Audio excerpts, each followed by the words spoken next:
Well, let us know what was the inspiration for the gameplay? I mean, I feel like the idea was really just came from the title. Because, you know, we did the random title rolls and we got Ultraviolent Demon Summoner. And the team lead came up with the idea. He just like immediately thought of like a rhythmic game. And originally we were going to have something a little different. Yeah, I don't know, it's just kind of how it ended up this way. Because like it was sort of like me translating his ideas into like screenshots and stuff, and then it ended up here. So when there's these two in a row, do you just kind of go for one first? Yeah, it doesn't matter. There's no order. So hard. Yeah, I remember playing this game when in the beginning it was like, oh, this is really easy. Yeah. And now it's really hard. Yeah, that was one that was some feedback that we decided to apply, and I think we might have overshot it. It looks really good. Can you actually summon the demon after a while? Yeah. When the song ends, you either get like a crappy demon or like a well-formed demon. Oh god, this is so ridiculously difficult. You might get the crappy demon. I got it.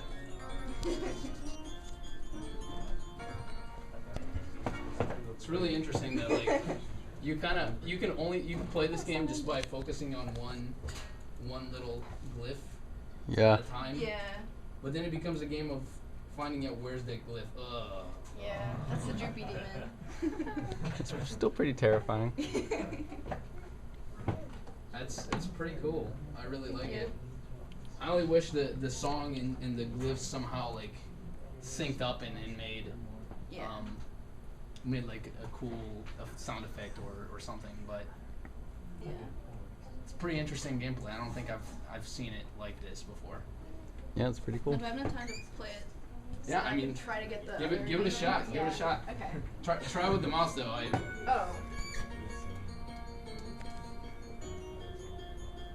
Oh shit! I'm gonna be embarrassed now. Wicked.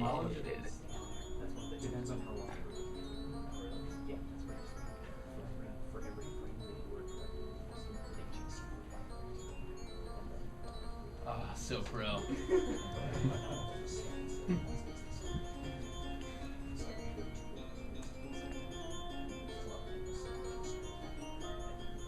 There's one thing this game I don't know how it could be improved, but the fact that it becomes a pattern like a find where this pattern is game. Yeah. Not so much like rotate and scale. But it's definitely challenging. Like don't get me wrong.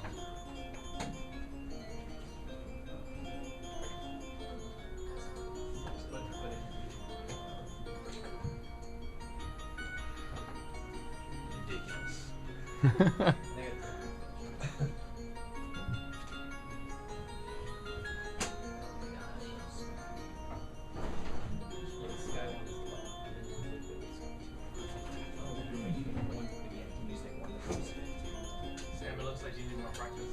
Yeah, for sure.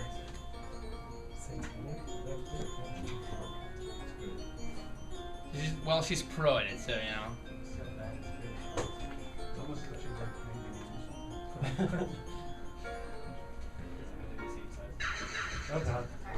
So is it go on for eternity? Is there a... No, this will stop. I don't think it's synced to the song correctly right now.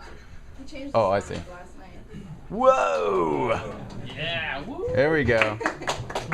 That's sufficiently terrifying. I mean, for you guys coming late and putting up a game like this, alright, complete and pretty awesome, that's a great accomplishment.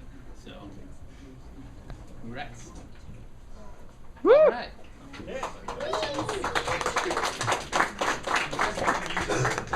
you guys make the music? No. No. That would be awesome if we could. I mean, we're going to continue to work on this. So. I would recommend trying to reach out to Drew. He's not here right now. Yeah. He's awesome to work with. Really? Yeah, he is awesome. He gave us free music. Yeah, Really? he pumped out like 10 tracks on... Yeah, he put out like 3 tracks within like 3 days, and he's got a concert he's going to now. He's really good at. He did the sound effects for our game too. Oh, really? Yeah, when you hear the voices and all that, he actually had a voice actor. He modified it and everything. Yeah, he's crazy. Awesome. So I'd reach out to him. Okay. It's Thank awesome. Any other questions? How did you come up with the art style? It was sort of what I could do quickly. Was sort of the form factor for it. Like, what can I do really fast and make it look pretty good? So it was like pixel art was where I went, and that's I guess that's just how I work in pixel art. Cool. All right. Woo!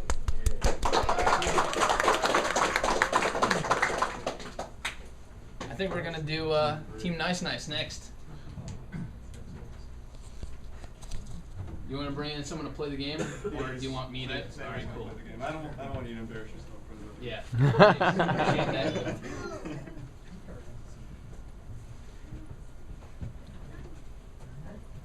I think the next game should be called Game Jam Nice Nice.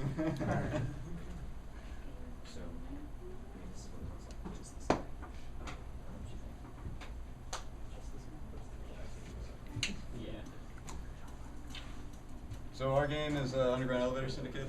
Basically, turns out lizard people actually control all the elevator operations of the world. So you play as Lizard Man, who's trying to serve all these patrons without them getting paranoid that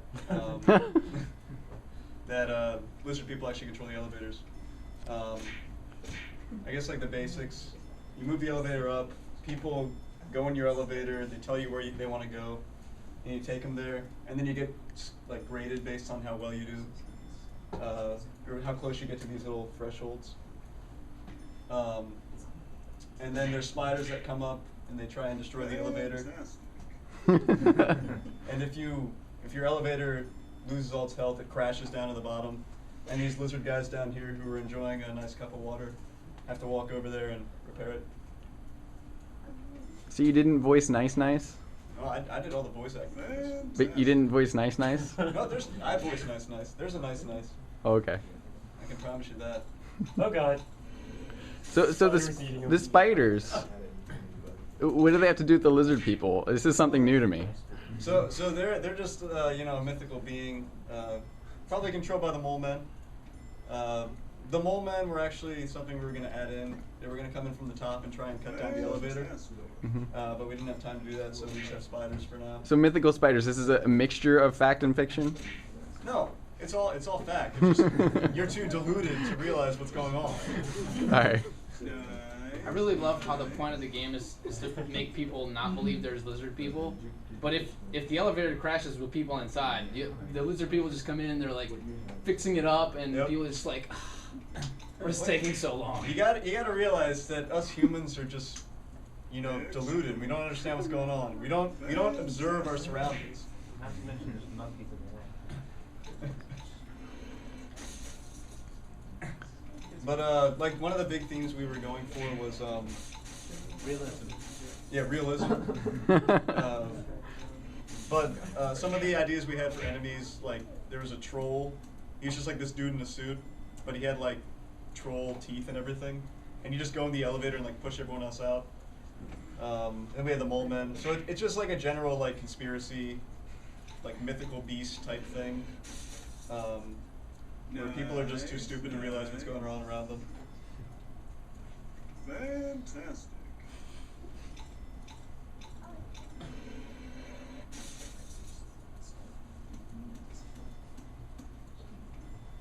Not bad, kid. Give me about 4 of those by one.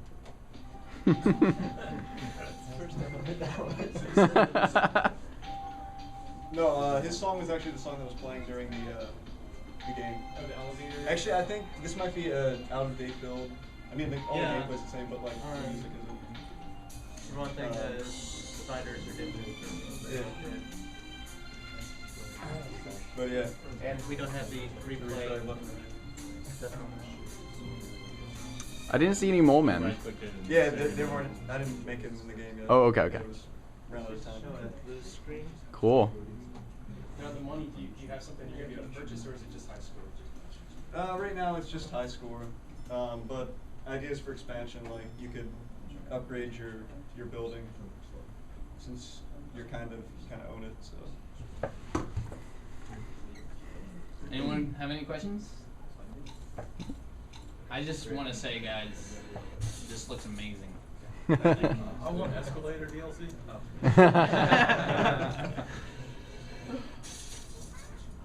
Wouldn't that escalators be competition to elevators? I don't know. They might be competition. There might be some mole influences in those. All right. Are you gonna free elevators next? Yeah, the original idea was. Lizard people do exist.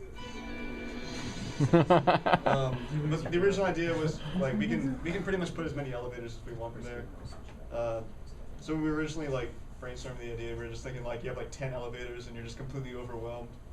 But for the demo we just went with 2. But there can be as many as you want. I could just fill the screen up with elevators if that makes you happy.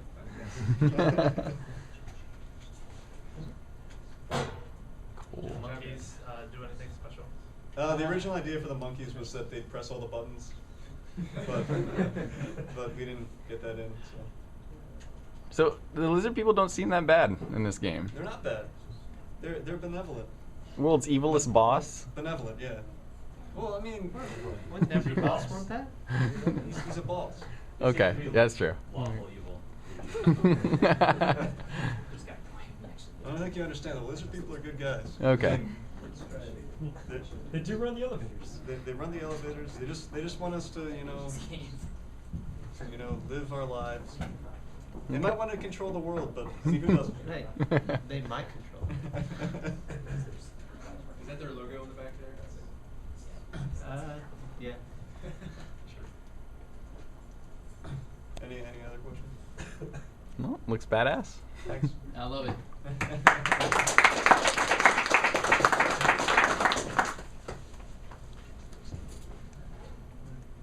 All right, next up. That's a great title screen. You guys should bring up a gamepad. Yeah. We don't have one here.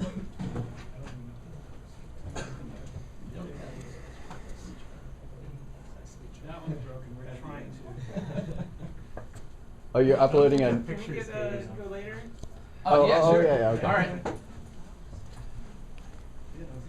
All right, they gotta update their build. They're gonna go later. I guess next up, it can be us. I have to download the. Do you mind? Show me. Not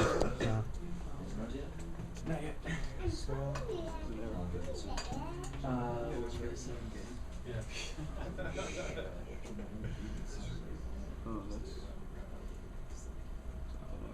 That's something to Android. You wanna play? Yeah. Should I just try closing it? Yeah, just try closing it. All right, so our game is the Japanese Police Riders, and originally we want. Whoa, shit, that's really loud. The original idea is that you were gonna jump between vehicles, but we didn't. Unfortunately, we didn't get enough time to build it in. So currently, you have this pissed off meter at the top left, and the more that gets filled up, the more often the police officers are gonna try to get you off. So you guys see that little blinking light, and then he'll kind of like push you to the side and cause you to go haywire. As the meter fills up, that'll start happening more and more often. So the goal of the game is to try to survive as long as possible, and not die. And the whole thing is that the police officer is just gonna make your life very difficult. Like there. But you know, there are some power-ups that come around now and then to calm him down, or to slow down the rate of traffic. But we did not get as many features as we wanted to, and I think that's just a good example of making games is hard and takes a lot of time. But I'm really happy with how this turned out. This actually plays pretty well on the phone. It feels good to drive around the cop. Just restart my computer. And I thought the shoving would be really annoying because it takes control away from the player. But it's really not that bad if the player knows it's coming and can avert it. right? Because after a while, you sort of know how far he's gonna shove you, and since you have a little bit of time to react to that indicator, you can you could prepare for it and account it. But yeah, that is Japanese police riders. Any questions? I like the idea that the cop gets less pissed off at you if you get no points. Yeah, like we didn't have like it didn't read really well to make an icon for tea, but that was like our power up is like drink some tea.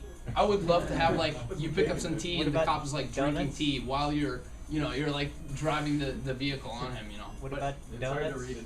Yeah, it's hard to read at this scale. What about donuts? What about donuts? Perfect. Donuts. Yeah. Yeah, I thought about that. That was too American, I thought. Yeah, that's not Japanese enough. But yeah, it definitely gets crazy. Very, very crazy. Any other questions? Sam, what did you build this in? This is built using Phaser in HTML5.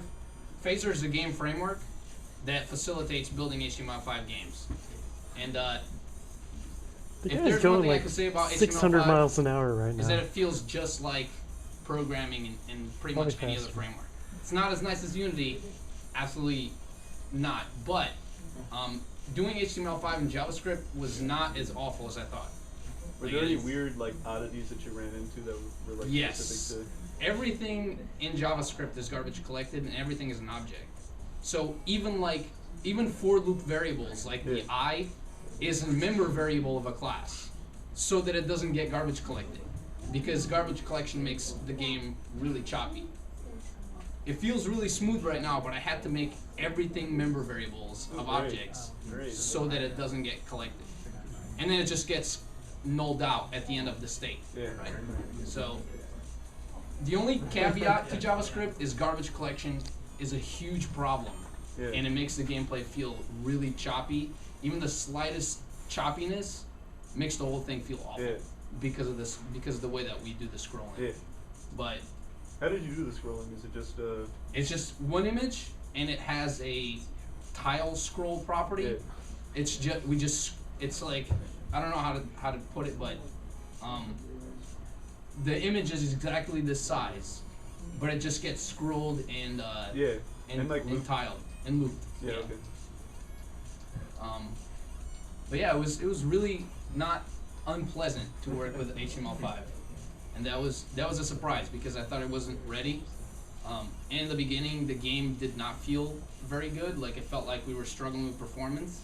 But after I started like understanding that the garbage collector was the cause of all my issues, I could then figure out how to address that. Can you just drive down the white line and not hit anything?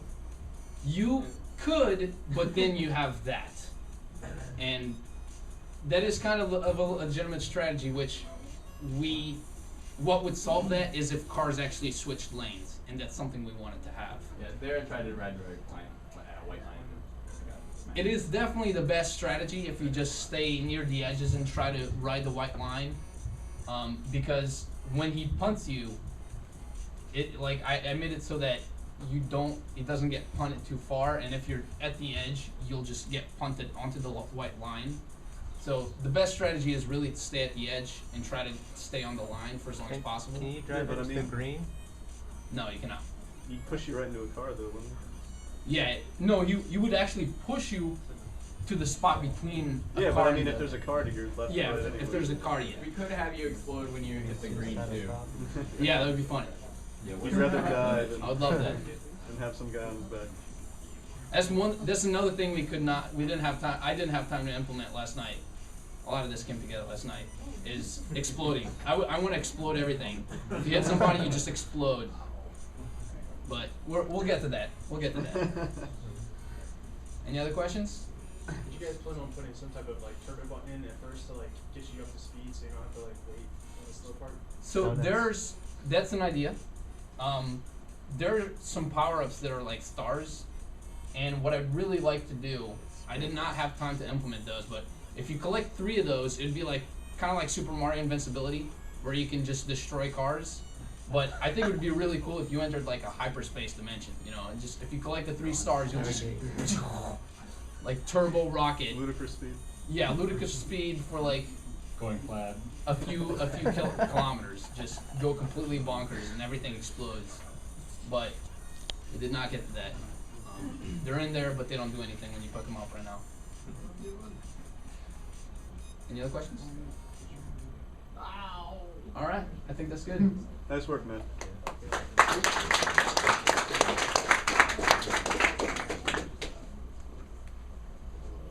All right. Next up, we have Gatto Bell Rave. Woo! Give it up.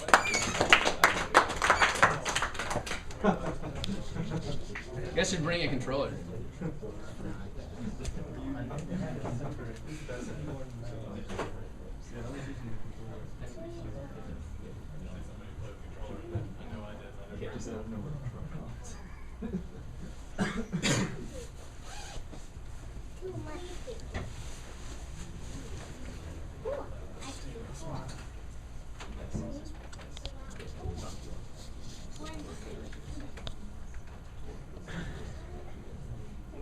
Hope it works on the player.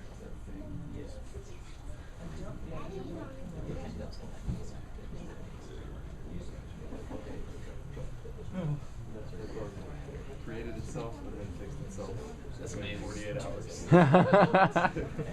Unity. Did you just export with a new build? No, we didn't change anything. Web What? player updated itself. Well, actually, John spent a whole day fixing it, and then once he got it fixed and was ready to upload it, we realized that the web player was working again. Lizard people. Yeah, lizard people. If you're ever working as Okay. We're not sure. I don't know, they're yelling nice as they ran out the door. Do music? Yeah. Hold the function key and press the volume up.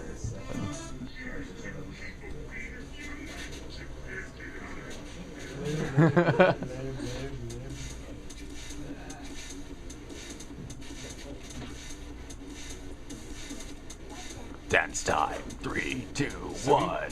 We changed the idea of the game quite a bit as we were making it. Originally, I think we were going for some type of like Double Dragon, Castle Crashers type of gameplay, and Guacamelee came up quite a bit.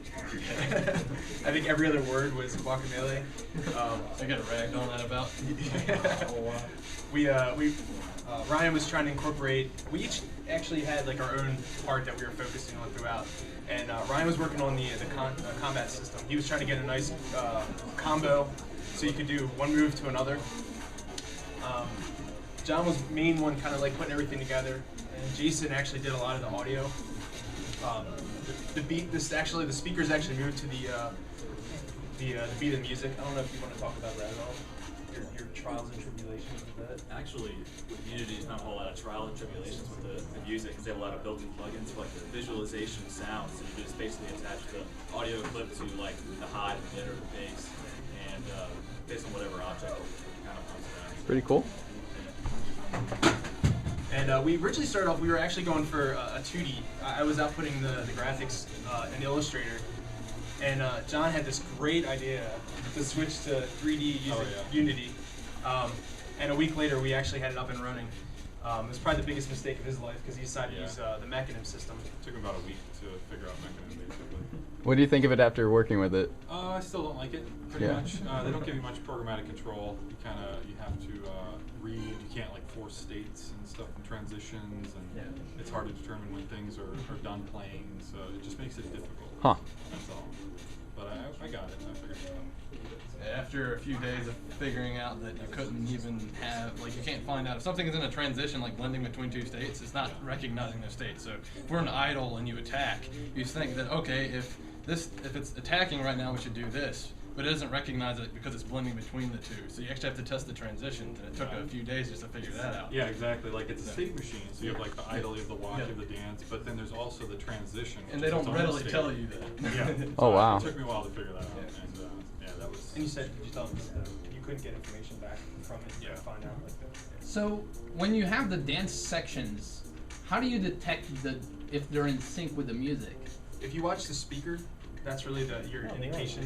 So when the it's speaker's actually big, that's fed when you off should of hear the audio data? Yeah. The speaker is reading the audio data, and the actual dancing is looking at the scale of the speaker. So it's kind of a little hack. Awesome. To simplify it. Are those dynamic lights? The lights, the light. What? Sorry. What about the Are they lights? dynamic? Like spotlights. Yeah, I guess so. Who did? Are they just 2D overlays or are they actual lights? They're actually cylinders, like they're 3D models. Oh. And like, so there might be 5 cylinders, and they're all like semi-transparent, and I don't know. I was surprised. Like, it's a pretty decent shaft lighting effect for not being like really shaft lighting, but. There's no performance at all for the lighting, which was something we were kind of worried about. But oh no.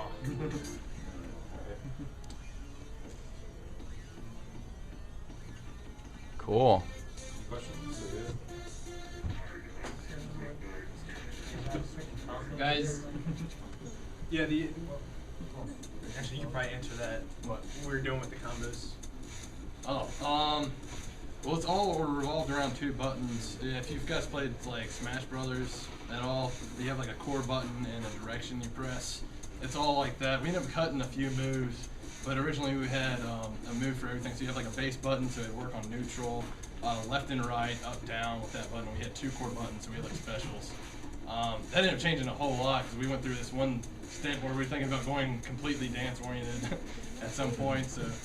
We truly didn't know what the game was till like a week ago, I'd say.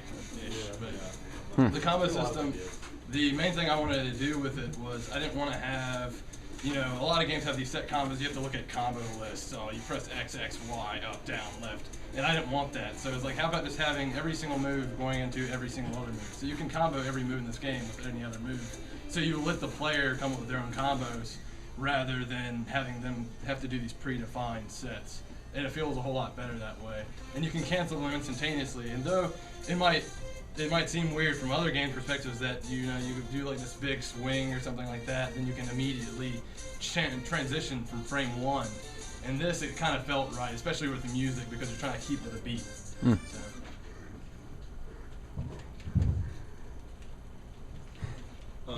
But back to the lighting, there actually are spotlights attached, so there's some dynamic lighting, but the actual like light shafts are just cylinders. Don't you guys know I passed this game around the office and everybody's just like, what is this weird thing? But everybody loved it. Like, they loved the snot out of this game. That's cool. Very. Yeah, we had a lot of ideas. We were trying to make it so the enemies actually had hit points, and instead of actually having like a bar or whatever, we had this Raver swag that they're wearing. We're gonna have it so it flies off, and that actually shows that they took damage. But I guess we never got to that point. Yeah, that was one of the million ideas. Yeah, it's kind of a fog of idea. We're trying to part to get to an actual game. I want like a crowd surfing move where you like jump into the crowd and then. Brandon was actually working on another character as well. We haven't gotten her into the game yet. But, the outbreak player. Yeah. So is the idea to support co-op? That was actually we have it ready to go. We were planning on implementing it, but then like I don't know, we had to just focus on polish and just getting it workable and Screen shake. The screen shake. We have an idea for the boss, kind of like I guess again Castle Crashers, like coming in on the side and like different effects and just things you have to dodge, almost like a raid boss in an MMO. So what role was the sec bot going to? The security bot? Yeah. Gonna be our boss, I guess. We're talking about. Yeah. He's the comedy relief. Yeah. But we didn't want to just throw him in just to get it in here. but that's what he's talking about. We actually have a lot of things that we want to do with them. Yeah, I know his concept of it coming up because we were thinking the entire idea was we wanted to keep the party going. It's like who's going to try to stop it, and we're thinking security guard would be a good thing. So actually the concept came in early on, but I guess we just never ended up having it. Yeah, we wanted to break up the waves where like maybe at the end of each song or maybe 10 waves or so you'd have like the security bot come onto the screen and mess around with you. But yeah, we didn't get around to it. Well, that was the time when we had like the dance system to focus on. Greg was working on that, and we didn't want to like too much. Yeah, I know we spent a large proportion of the game, probably like 90%, focusing on the battle, and it's like, where's all the rave at? So the rave stuff came in later. Very late. How do you guys feel about having to move from 2D to 3D? What were the pros and cons? For me as an artist, I loved it. I mean, because I used Illustrator to create the character, and then I broke them off in pieces, and then I created a bunch of planes, and essentially it was a 3D model, just moving the planes around. We did have problems getting it in a couple times, just like coordinates and rotational issues, but it was nowhere near as bad as doing this many animations, 30 frames, trying to do it that way. So. Question, are they just like square planes where you just have the texture transparent through, or they actually cut into the shape of the? They're just squares with what I ended up doing. I watched a tutorial on someone who was showing how to do it, and he was like typing in every single coordinate for each piece, and there's like 19, 20, 30 pieces for each character. So it got kind of annoying. What I ended up doing was after he suggested something, I took the character using Illustrator. You have to go to Illustrator CS8, or I'm sorry, I just said Illustrator 8, and it pops up on the screen all the pieces, and I just created planes right around them, and it took like 5 minutes, and you just attach the pieces to that. Kind of like a sprite. Yeah. That's what it reminded me of. Yeah. So and then you just align them up, and then you can use bones if you want, but I actually just used the link system and added some IK just to move them around. One of the reasons we decided to use Mechanim was that we thought we'd be able to modify the animations in the game and just kind of make our own. We thought we'd be able to customize like certain dances just by moving like different body parts around in Mechanim, and we never really. I don't know if that's not possible. It's probably possible, but Brandon was just baking them in, so I guess we didn't go that route. Yeah. I guess the big thing with Mechanim we wanted to use was the transition from one animation to another. It automatically fills in the gap, which is really great. So it makes it look more natural. And it's a party in there. And one of the biggest headaches for me anyway was Unity, because I hadn't used Unity since like 2.0. He's brand new to it, and so is Jason. Yeah. And we're programmers by nature, so it was interesting me relearning everything that was in there, but also it just, for me, it felt very forced to try to make a 2D game and a 3D engine. So luckily I had Toolkit 2D to help out with that. Use the party part at all. Although it's not very 2D. I mean, this game. It ends up the depth into helping. At the end of the day, I was like, this game kind of works well with the 3D element of being able to move forward and back a little bit, rather than having to do like sprite scaling in 2D or something. Mm-hmm. But yeah, I think the stage here. This is the only actual like 3D model in the game. Yeah, that was like last minute too. Yeah. What about the glow sticks for those 3D? Oh yeah. Yeah, glow sticks. Any other questions? Oh, go ahead. Sorry. No, I was gonna say I was working on actually making the speakers 3D as well, just because they kind of stand out, I think, against the actual 3D stage. All right. That's got a battle rave. Woo! You ready to go?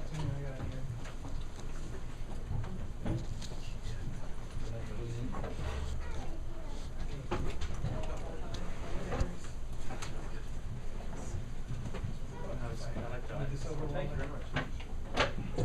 Thanks. Take care, guys. See you guys.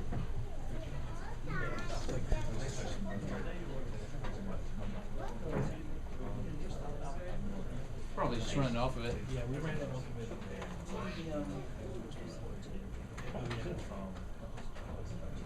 Everything's at 300 frames a second. Alright, let's see if that works.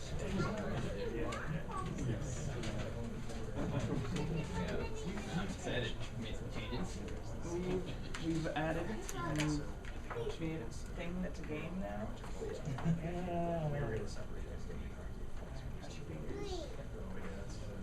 Man, I want to Wasn't play. expecting it. No, you can play against me.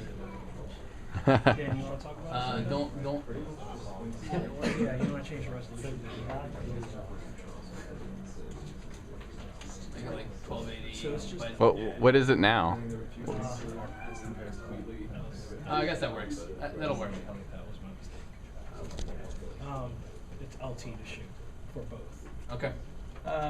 This is our game Pro Sewer Polo, and it's kind of a local multiplayer. So it's 2 players. Each guy is controlling 1 guy on each stick. So you can see little indicators right here, and it's basically like I'd compare it to foosball, where you got to coordinate the two hands. So each player is 1 stick on so the controller. So they're both controlling, 1 color. You can see we added, since the last time, we've added animations and got everything working with Mechanim and added some rough art and water. And there's audio too. Oh. Oh yeah, that was turned down. You have to hold function and press the volume up F key. This game looks familiar. One of the F keys. It looks like Final Fantasy X. Sorry. I've heard that reference. It's supposed to look like volume up. I don't know. Yeah. Well, it's not much. We just have the horn sound. So, score the goal. How'd you get the water shredder? It's one of the water shaders that in an comes interesting with. way. Like I Yeah. can't. So we just it's actually like a pro only thing. We just cut one of the features out and then it builds on the free version. Oh, interesting. Oh yeah. But yeah. No, you do it. You do it. What is it? Using Mechanim, I kind of dig it. Yeah, that was you. I don't quite get. It has some interaction with the physics system, and I'm not really sure. Like Mechanim's pretty confusing. So you guys tried a 4-player mode? We haven't tried to play 4-player mode because none of us have more controllers. The input system's kind of fucked community, honestly. That's hilarious. So, our biggest problem so far. Are you stuck? I'm not stuck. I just can't shoot. You can't shoot at all? No, he could shoot for me. Right. That's hilarious. Yeah, that's our biggest issue now. Is the input system just doesn't work. The built-in Unity input manager. It's hard to get it working properly with like joypads and stuff. Because Every- this is hard for me being brand new to Unity. So like I'm building on my Mac, and the input settings change when I do a pull from the repository. And then when we build for the Windows, it's different. When we build for Windows 8, it's different. When we build for the web, it's different. What So, like, what kind of problems? none of the axes match between the different systems. So like we map for axis 1 for the left movement or whatever, and the axes change between OS and what controller you're using, and like so. And L trigger and R trigger, which we're using to shoot, they are mapped to one alias, but they also have one axis, but they also have an alias where you can map them to 2 separate axes. So I think it's by default it's joystick, it's axis 4 for both of them. Yeah, it's positive and negative axis. Positive and negative, or you can map them to 9 and 10 for just positive only, and that's what I've been doing so then I can just use positive numbers. And now it's when I export it, I can't get it to work So properly. we either got to roll our own system or we have to buy something out the asset store to get it working the way we want it. So I actually I followed the development of this game called Distance, and it's a racing game for Electronic Rush sequel. Electronic Rush, yeah. And their latest blog post is basically like, so we spent the last month building an entire new input system because they want to support like driving controllers, and it's just Unity's input system is kind of a pain in the butt. But so it's not just us. It's not just you guys. You want to try to remap the controls right now? Sure. Does that work? It might. When you restart the exe, it'll give you the dialogue, so we can give it a shot. Is the sequel going to be synchronized swimming? We were just gonna say that. That was like one of the features that we want to put in. So we now have the engine for synchronized swimming. Okay. We do want to do like a bunch of flip those. The P1 shoot and P2 well, shoot. You hit double click P1 left shoot. And player one rather. Now do it for P1 left shoot.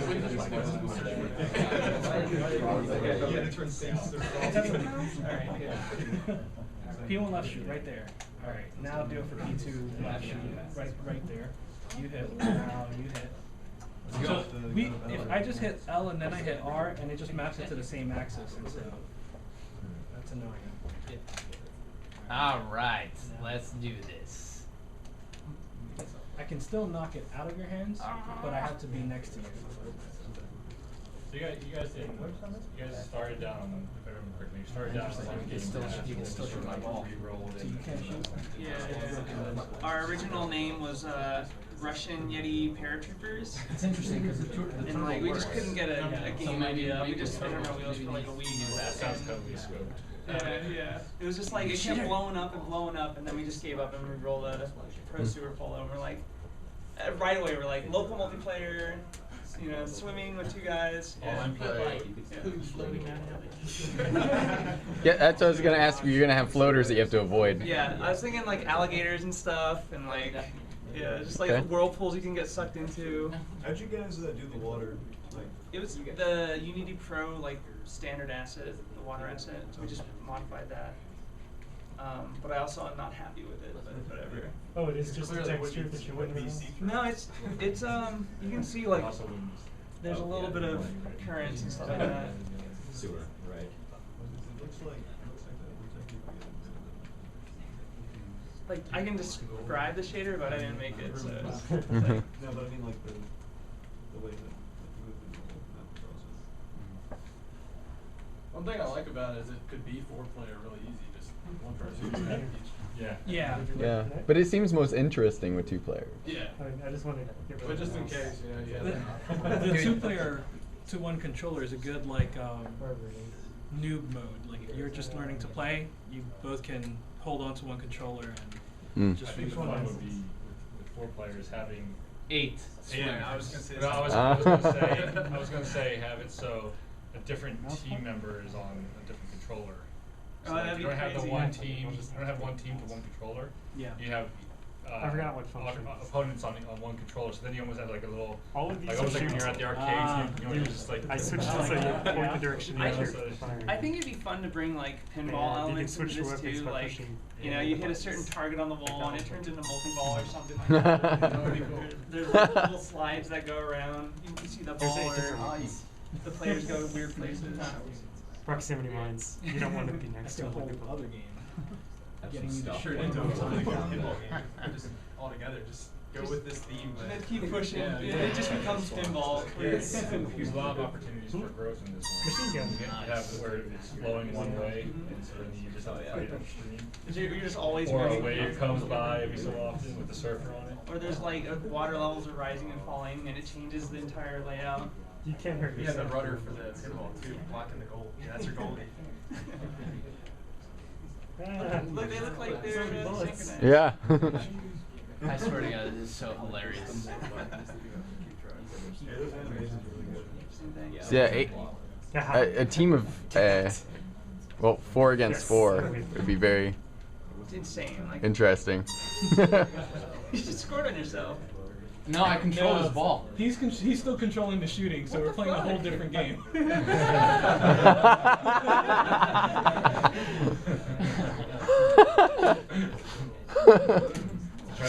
Trying to fake him out and stuff. It reminds me of the 1D fighter. I don't know if you guys We're like pulse balls. played that, but the fact that you have to like go the opposite direction to get them to want to. Ah, yeah. Different movements. Maybe we could better still be working on that one player. It might be not passing his classes. Any other questions? It's David, what are you talking about? No? How'd you come to the decision on making the proportions of the characters to the screen? I'm just curious because Some might look at it and You're see- hoping feel missiles like will they're not way beat too my small, lasers. But How much damage they do? You do more damage. We just can't shoot. we kind of just futzed with it when it was in its Lasers early don't do state. that much damage. With it was just colliders, like capsule colliders, and we just fussed with changing the size. It feels too big. You want to quickly get across the map. I was about to wipe you out. And then another thing is I didn't want to model high detail swimmers, so All of these switch to different pretty weapons. zoomed out camera. And for- any of the shoulder for buttons that. are firing now. Was the turbo a decision last minute, or is that something you guys always had to do? One of the issues was that you could easily play people away when you had the ball, so we decided to add that. There's two things we added. It was the turbo button, and then when you hit the trigger, they kind of stop swinging for a sec, and like that way you can't just play keep away the entire game and like prevent the other guy from getting to the ball. Another thing we added was the ball randomly respawns when a score happens. Because what we were doing, we were camping the center guy. So you'd score and you'd have another dude in the center and just pick it right up and keep going. I think you have to fire. Think about doing moving goals. Goals that move up and down, like opposite each other as well. Yeah, yeah. Not in sync, but random. It would just shift around. Kill the randomly or something. I'll come back. The water currents that kind of float around. Also, since it's a sewer, I feel like there should be stuff floating. Yes. Yeah. In the middle of the, level. There's actually no like water physics right now. Right. So we're talking about how do we build that. The mesh has some movement, so we've got some stuff to play with. We could do like ray casting or something to figure out the water height. Yeah, and we have like They can't follows me, so they're gonna be What's that? What's that? Are you talking? No, they're playing a sorry. game. Oh. We have a bunch of like long-term goals, I think, and some of them include the the level hazards and just level design in general. But we also want to drop like a bunch of different variants. So like modifiers where balls just drop from the air, or maybe down from the bottom and they float to the top. And it's just like a hungry hippo mode, just goals in the corner, and as many goals as you can score. That's in a certain time frame. So is how you determine the winner. So Sam, how are you finding the are you getting confused on which swimmer's which? No. No? No, it's still kind of like I feel like the arrows don't inform as much as I thought. Yeah. I agree. But once you're playing it, it's pretty hard to confuse it because if you're moving this stick and that guy's moving, you're like, all right, that's that guy. So that's something we've been running into a lot. Also, is it's been pretty easy to get confused. Like you just lose your dude and you forget which stick is controlling which dude. So we're trying to find solutions to that. Like one of the ideas we had is you lock a guy so he's always to the right. So they'd be on like a little track or something like that, or really do crazy stuff with the UI. So that's something we're still fiddling with, and we haven't really found a solution. It almost seems like part of the fun, though. Yeah, you just like it kind of screws with your brain. Yeah. You're playing like mental twister or something. So you say trackers along the bottom? You said? What's that? You said you wanted to put stuff along the bottom to show you who? Just said like each swimmer would be limited to one half of the side of the screen. Oh, okay. I see. And that might change like level design. Like if that were the case, we probably wouldn't have goals far left, far right. But that's why, as we thought about it, it wasn't just something we wanted to just throw in there. We wanted to give more thought.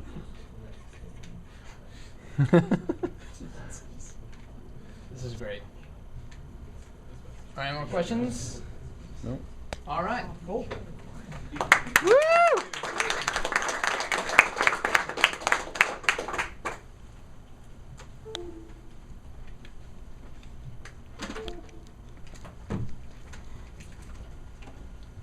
Up next, we have German Whale of Mystery.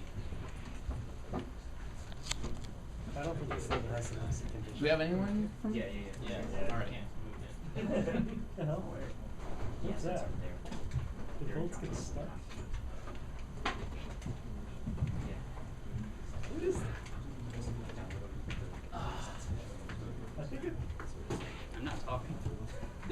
I hope that's part of the outlet.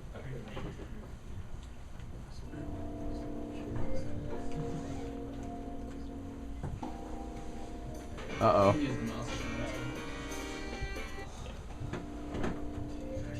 Press F11. There we go. Alright. So, our game is German Whale of Mystery. So naturally it's about a whale who's trying to assassinate Hitler. I don't really know any other way we could have gone with this. So when we were brainstorming, we had a short list of three game titles, and I think at least one of us came up with a stealth sort of game for all 3 titles. Just it was what we were gonna do. So this is a little bit of techno. It's in HTML5 with JavaScript. All of the art, music, everything was done by these guys, custom for this game. And yeah, so it's a game. It's a stealth game about climbing up ladders and hiding behind things and trying to get to the end of the level. You can see the vision. The vision is basically a lighting system that's dynamically generated. The AI is pretty simplistic. They just walk back and forth, but then if they notice you, they chase you. You can hide behind things that whales can obviously not actually hide behind. Which that was actually the core feature that we were working towards this entire time, was how do we want an image of a whale hiding behind something much, much smaller than a whale, and everyone else just going along with it and thinking that he's hidden. So, you have goofy things like that. Steven's I saw a whale right there. Yeah. Where did he go? So Steven's about to get to our other main feature, which is the disguises. If he goes up there, he's going to die because that guy is going to catch him, and that guy doesn't move. So the way you deal with that, right? So you may have noticed he's wearing a green lederhosen outfit. So the way you deal with that is, yeah. And you gotta talk. This guy's super obnoxious. Talk about what? They stand there as long as they've seen. Oh yeah. So one of the little tricks with the AIs is that so they basically just have X coordinates that they walk back and forth between, and then make sure they don't go through walls. They're not smart enough to path up ladders or anything, so you can get them away from them that way, or you can just hide. Oh, he popped out too early. Yeah.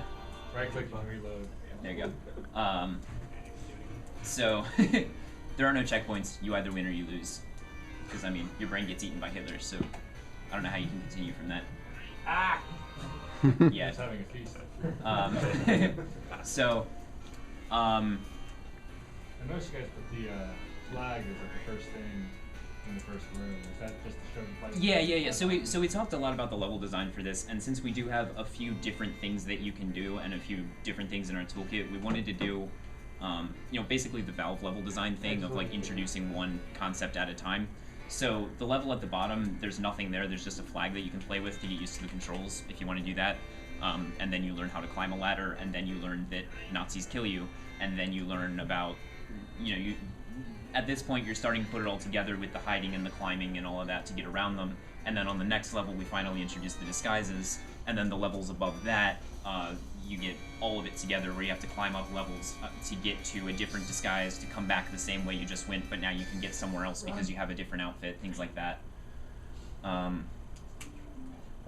Yeah, so it's really the content we have so far is really 3 levels. It's about 10 floors, I think, but it's really 3 levels of like difficulty progression. Oh, and here we have finally gotten to the lederhosen, so you can see. All right. I like the fact that his arms are covered up with the his bottom half on third of the body. Wait, he has a problem with you? Yeah, because his outfit doesn't match. So it's I see. So once you have the lederhosen on, you can like blend in with the lederhosen guards, so they won't bother you. Okay. But the guys in uniform still will. That's the wrong one. Yeah. And the music changes too. And the music changes with the outfits. Yeah, so now we can get past there. Where if he had tried to come up this way before, he would have just instantly died. And so the other complexity to the AI is, well, that guy's trying to path off the screen. I'm not sure what that is. But once one of them on a level spots you, everyone on that level then knows about you, so they'll all just converge on you. So that level that he just passed with the trees, there's 3 of them total wandering around, and they all have different areas that they patrol. But yeah, here they all come. And they'll Oh, is that Hitler? No. No. That's just a Nazi in a suit. And so the guy in the suit will never leave that ladder on the left is how you get to the end game. Oh, so you have to get a suit. So you have to get a suit to be able to get past him, just like you had to get the lederhosen to be able to get to this point. There you go. Yeah, and there's another lederhosen guy here. But you can't take the same way back if you get the... Right, exactly. Yeah. So this guy is still your friend, but as soon as you pick that thing up, he won't be anymore. Go! And the music changes again. Right. We're almost the same. Yeah. We look exactly the same. Right. And again, it's just this bizarreness of hiding in plain sight next to people. I mean, that image right there again is what the whole game was made to create, was the whale wearing a monocle and blending into a fancy dress party.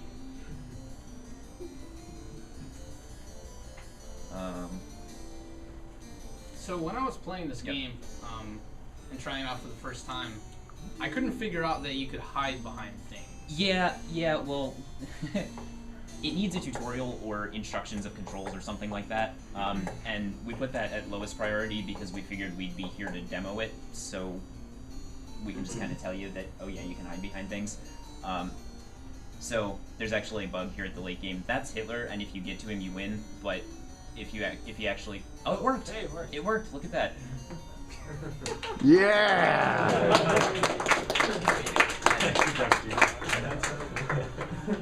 Alright.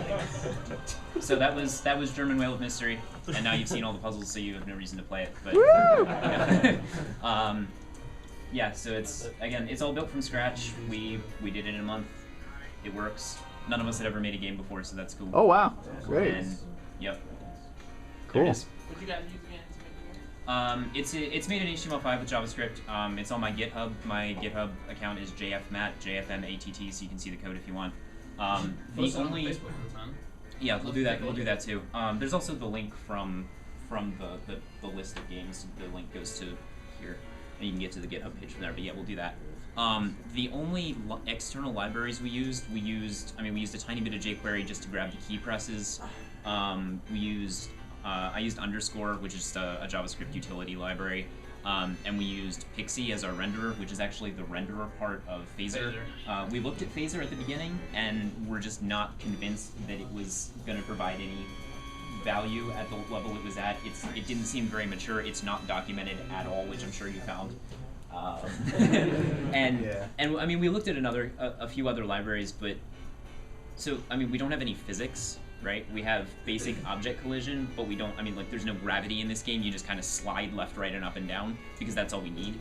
So a lot of the real frameworks, we felt like were going to be overkill, so we just did it from scratch because it was easier at that point than trying to force something to be something it wasn't. I think you're dead. Yeah, you're stuck.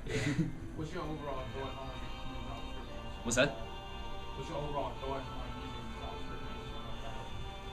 Well, I use JavaScript like as my default go-to language now.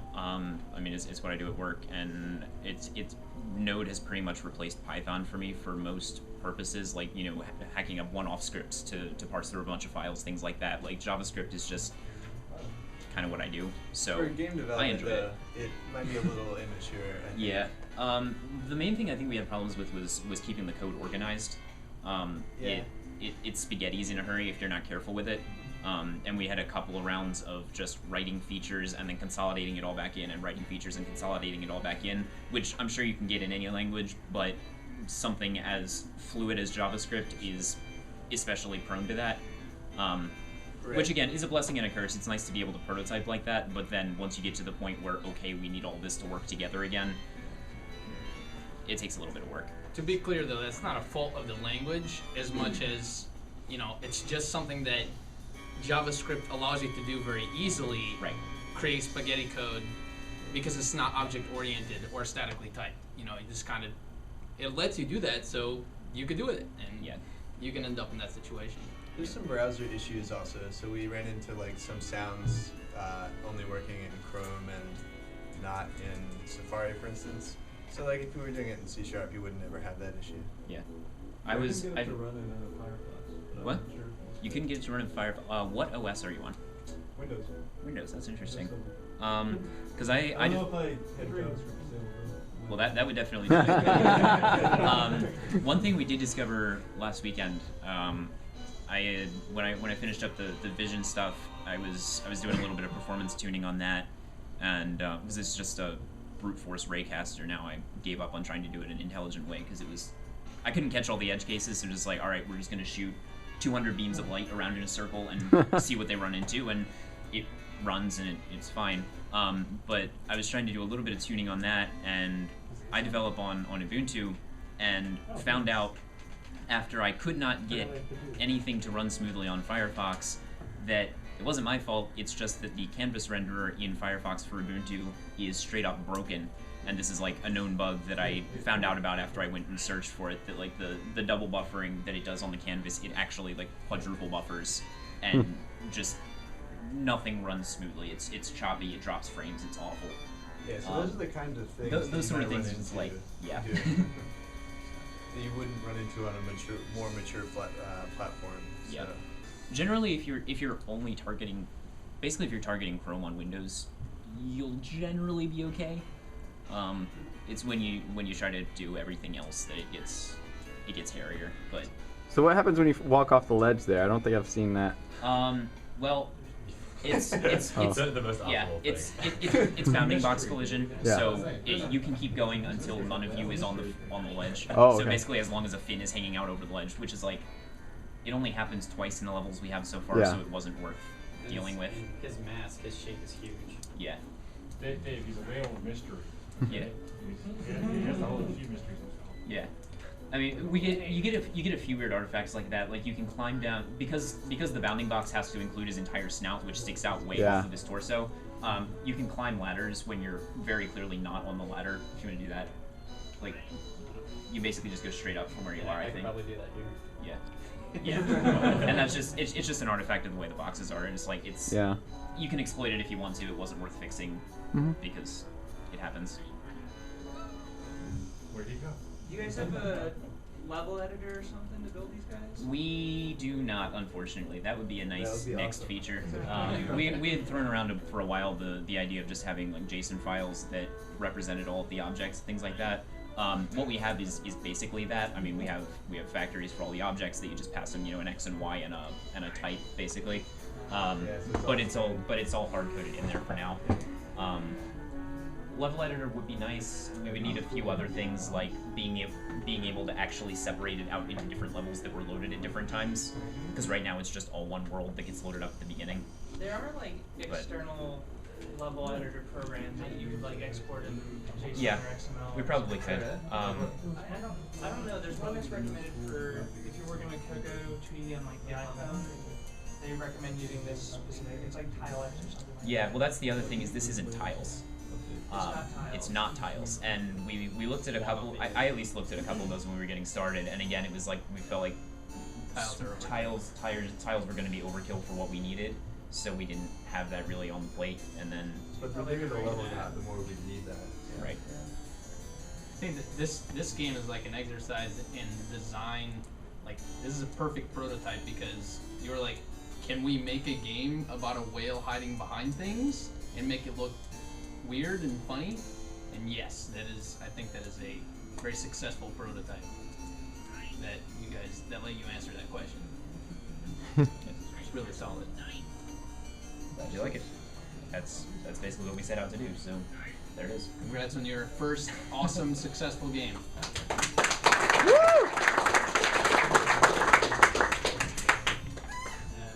Oh. F11. Or escape. Whichever one. All right. Joe. Next up, Flamboyant Battle Boy. All right. Woo.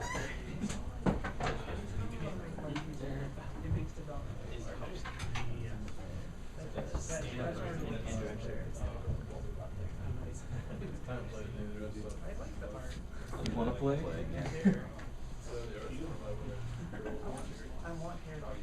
Alright, this is Flamboyant Battle Boy.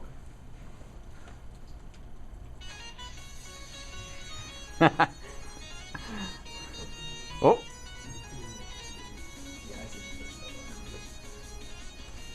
You want to lower the volume or? Well, I'm trying to make it full screen. Doesn't seem to want to go. Oh, F11 doesn't. Click on the browser. I mean, that's it. Yeah. Okay. Oh wait a minute. Oh, go full screen. Yeah, there we go. Oh, you know. Oh, well. God. This is That's not not meant to I be want to that. risk it. Okay. You play the mouse. Oh yeah, sweet. Alright.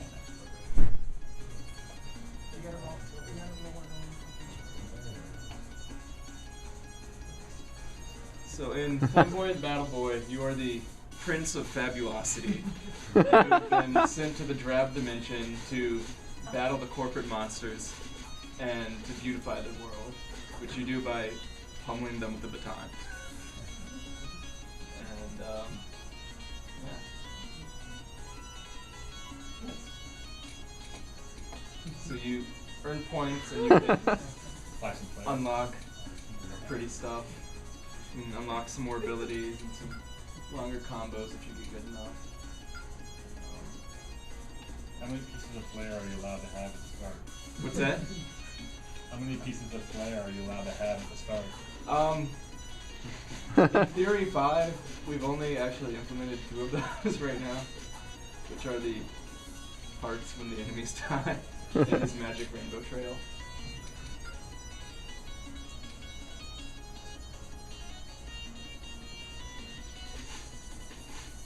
You just unlocked a double jump here, so you can now get up to the 2nd level of corporate monsters. Seems like you're standing on invisibility. It was meant to line up with the rooftops. Oh, I gotcha.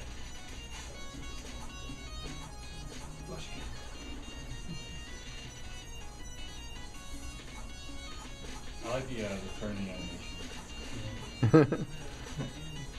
It has that Paper Mario-esque. Right.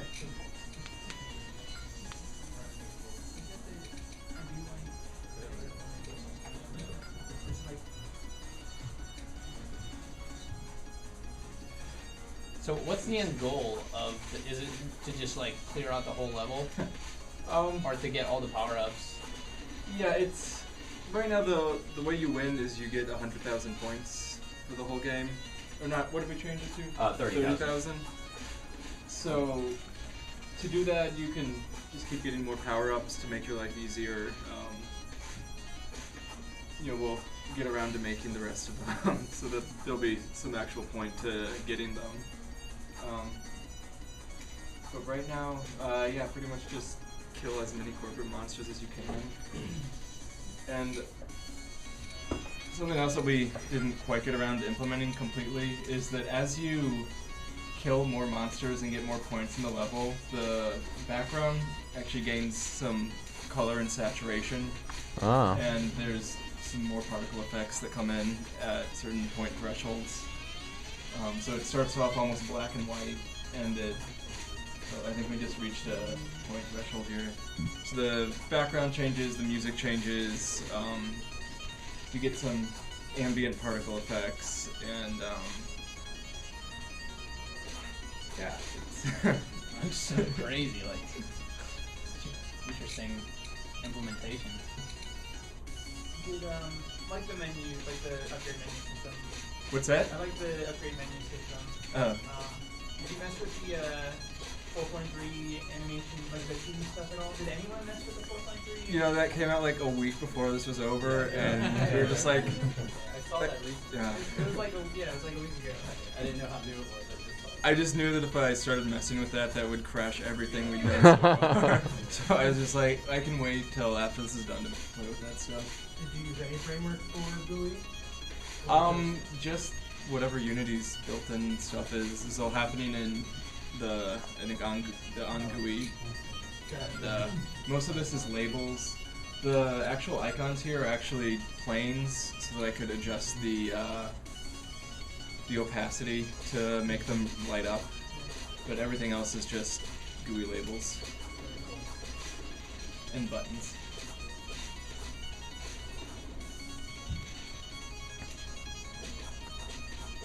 How can you get up to 30,000?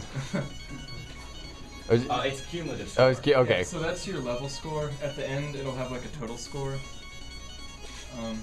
Also, winning right now is kind of anticlimactic. Just because all it says is you win. I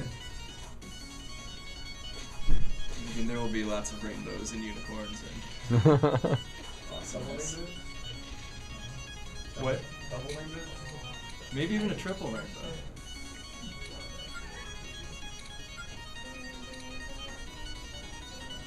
Man, I kind of want to see the other jazz modes. Like, what do they do? Nothing. Gotcha. That was one of the things we didn't have time for. I have one lined up that's kind of like this cool, like, rainbow, like, series of explosions that happen after another, but we don't have any attack system that would do anything with that right now, so I feel like didn't put that in there friends, like other flamboyant friends.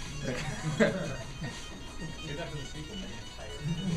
Like a multiplayer, or just like more fab friends running around with him? There's like other fab things, unicorns and rainbow bears and I like the art style of the sprites. trolls come out and trolls come out. I think we'd like to have a variety of monsters, and over up on the top right, there's like a secret exit area that would, in theory, have a boss monster type thing up there. But you know, that's just on the long list of things we didn't quite get to. I kind of feel like the corporate monsters should be fabbed up when you beat them instead of dying. They just like jump off the screen, you know, with a better life. The screen shows them all like dancing and wearing leisure suits. Maybe they become your fab friends after you pummel them. Yeah, enough maybe times. they jump into the background and dance. That would be fun.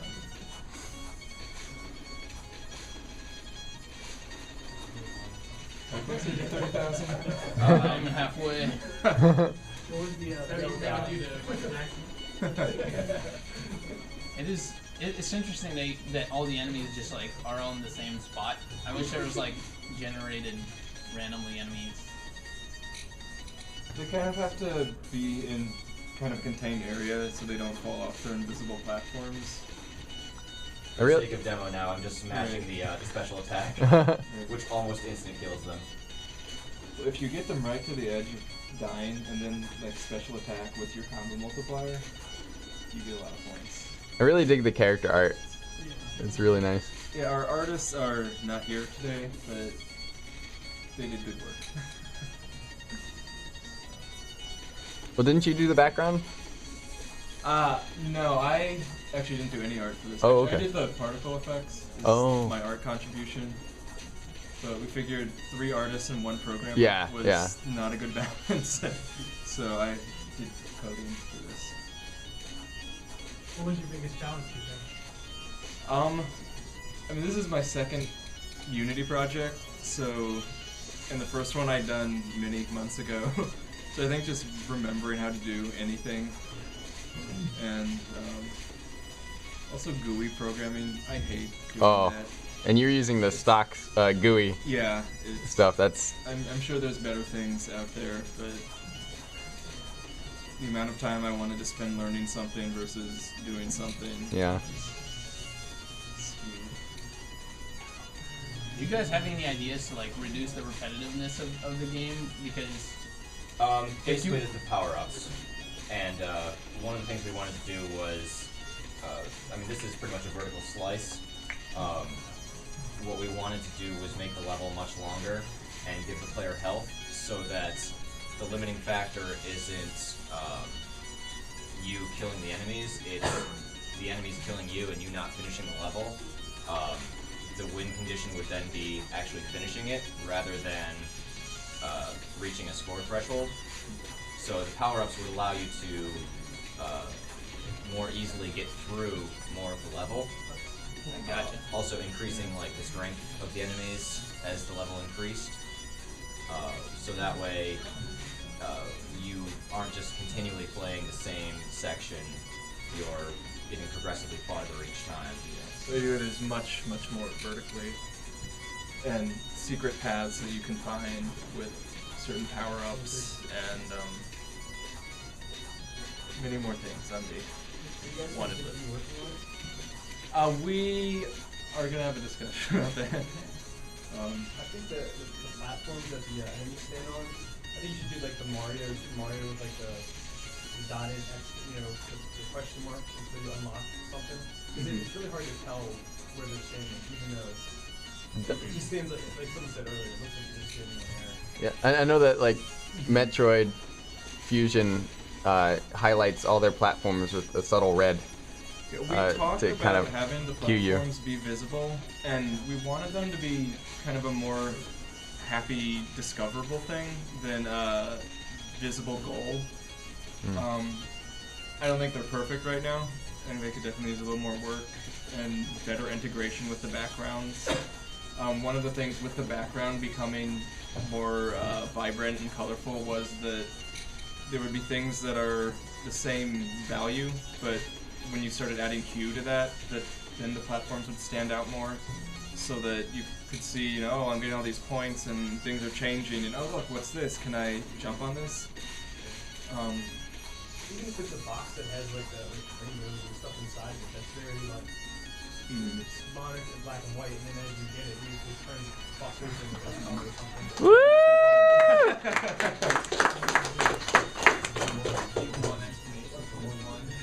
Did you? There's no. You can't do anything from there. Cool. That's pretty awesome. All right, congrats, guys.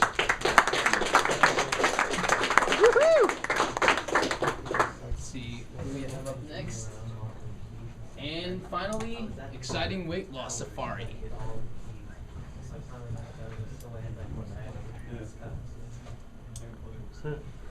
Yeah. As long as you don't break the game. I think it's fine. Yeah, turn it up. Oh yeah, that was turned down. So this is exciting weight loss safari. The idea basically being it's a free runner, putting in the point system to based on how fast you're going and how long you've been active on the gameplay. We actually had a friend of ours break the game last night at 5,800 meters. So apparently we didn't put the music set to loop or a playlist of any sort. So if you didn't make it that far, the music just stops. Oh. Maybe just around like 2,000 points. Yeah, I don't know. Maybe he just broke the sound barrier. I don't know. So, but the idea here being that you're looking to lose some weight and you end up. It's the most dangerous game of all. The most dangerous game of all: hawks and lions and cake. Oh my. And as you speed up, your character gets skinnier and skinnier, and there's 3 different stages right now for the weight loss. And then you have if you slow down or end up getting tempted by cake, you end up getting fatter and slower. so you have to avoid the cake? Sometimes it might be a strategical advantage to hit the cake to avoid. Longer jump.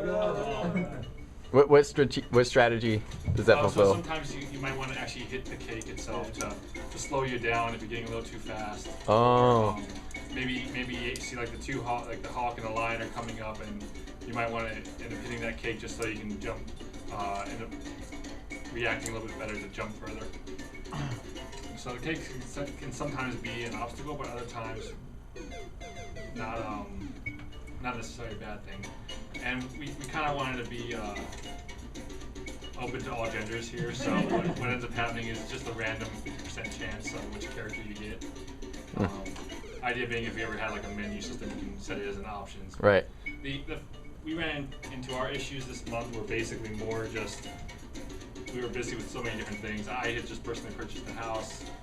Jay was dealing with some issues, and Alex was working on a whole other team. I was on another team. I had an overtime as well. So. Yeah, and so I wanted to go into it as focusing more about just, we had discussions at the beginning on let's just focus on the main things just to get the game running.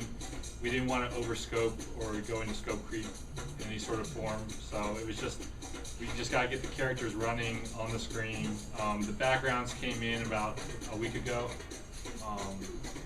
So there's a few, it's been a challenge. It's Jay and mine, basically our first complete game or complete project we've done so far, and our first experience with Unity.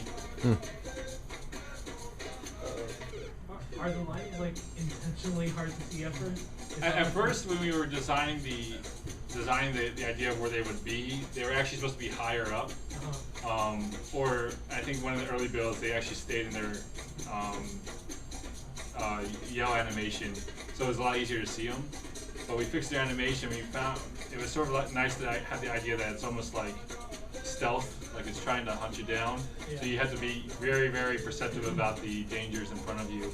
You can't just be reacting to something coming up on screen. I think there's 6 different layers right now in the Parallax. Yep, so. 6. And we have 3 songs. We have one little Easter egg song that has a 1% chance of coming up. So I don't think, congrats if you end up getting it, but I don't think it's going to be a tough time to get it. It's more of a cartoony feel, but we wanted to stick with a safari type, tribal type music here.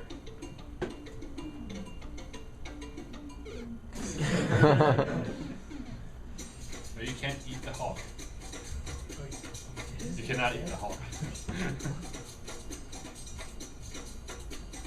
Pretty impressive package considering all the situation that you guys were in. I think, what if you randomly spawn as a Kenyan and he is already skinny and it's like Or it's a superpower, maybe. Adam comes in, you tag out to a Kenyan guy. And I think that's basically it right now. Any questions? Or if Jay or Alex, you want to comment on anything? I'm really impressed by your parallax. That's really good. Yeah, that was actually like the easiest thing about this game. It's kind of weird. That was one thing I was worried about going into it. But yeah, this is like my second game in Unity. So, well, actually, this and the Underground Elevator Syndicate game. So. Yeah. Yeah, I'm pretty new to Unity. So there was a lot of figuring out how to set things up. Because like the hardest thing about Unity so far for me is like I don't know like how to like set the prefabs so they're in a way that makes sense to me. So I finally figured that out. At least I don't know what normally people do, but I know what I do and it works for me. So. What did you guys use for your animations? We used the 2D toolkit. Okay. I think we actually hit a glitch in that one where for some reason it wouldn't recognize the last column. Yeah, it was. I was mad. What? Did you have to put a fake one? Basically, there's a whole column Yeah. of empty space just sitting there because like they added a column to the sprite sheet and I, re-uploaded it, recommitted everything, and like in the sprite collection everything was there, but then like once you look at each individual sprite, like all the ones on the far edge or the far column were not there for some reason. So I think it was just a glitch, but it made me really mad. Yeah.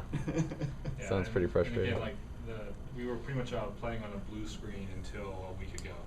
So the backgrounds didn't come in time. I mean, with everyone's time issues and everything, surprised we made it as far as we did. We pulled through. We worked out together a lot, trying to. Jay would like send me some art, and then I would try touching it up for him or making it more fit the game, the idea we're trying to go, or so. Yeah, put it in the sprite sheet and everything, and he'd send me this giant like wallpaper size image, and I would figure out some way to push it into the 256 by 256 block that we have. But overall, I'm proud of the first first project. So. How'd you do the rendering, the 2D? Is that is it actual 2D or are the parallax we of just differing? the parallax, they're all at different Z's. I mean, they're not really at different Z's. Well, I guess they are, but like, it's not like noticeable because like I think the way the 2D toolkit does it, like, you have like a certain view, plane or something, like distance, and like it's so small that it doesn't really change like the 2D appearance of it. But that's how you just like layer things. But I mean, they're pretty much all at the same Z. Like, they're like 0.01 units off. So. I think there's 4 different layers. They use 2D toolkit. Yeah, and I think these two, they're just static, and then the rest of them I just apply different velocities to them. Yeah, we had a lot of ideas in the early time to even talk about changes between night and day, or as the character was heavier, the screen would have less hue, and as you got skinnier, you would end up having more color show. To sort of give you more reward to stay in the thinner body, but you know, again, we wanted to avoid the scope creep and everything, so we just tried to focus down on what exactly we needed in order to get the game done. So I mean, the game itself was pretty much well designed from the start, and we just held to our guns on just getting the bare minimum done, and not try to overinflate the animation, the time spent on the animations or the sprites or background or anything like that. Cool. Alright, guys.